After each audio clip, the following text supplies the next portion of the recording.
Hello, कौन? तुम्हारी बीवी हमारे कब्जे में है। हाँ?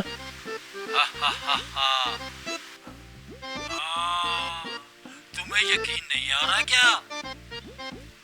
अच्छा, बिल्कुल। चल झूठा।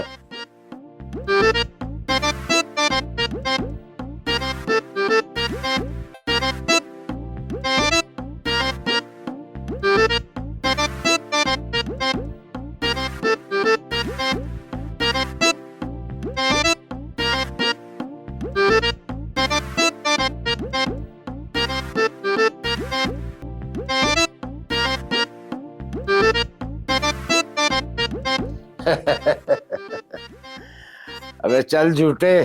क्या झूठा? हाँ। ठीक है, सबूत के तौर पर मैं 2 उंगलियां भेज रहा हूँ उसकी। अरे उंगलियों से बात नहीं बनेगी, सर भेज, सर उसका, तब मानूंगा। हाँ चल झूठा कहेगा। अच्छा, सर चाहिए आपको मेरा? ठीक है, अभी आकर देती हूँ।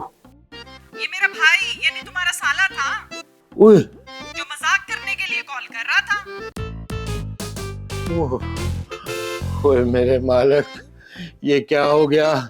ए आसमां उठा ले मुझे, ए जमीन छुपा ले मुझे, मेरे मालिक बचा ले मुझे। अपनी तकलीफ अपनी भड़ास अपने करीबी लोगों के बारे में अपने तक ही रखें और ख़ासकर अंदर का दर्द अजनबियों को ना बताएं, वरना मुश्किल में पड़ जाएंगे।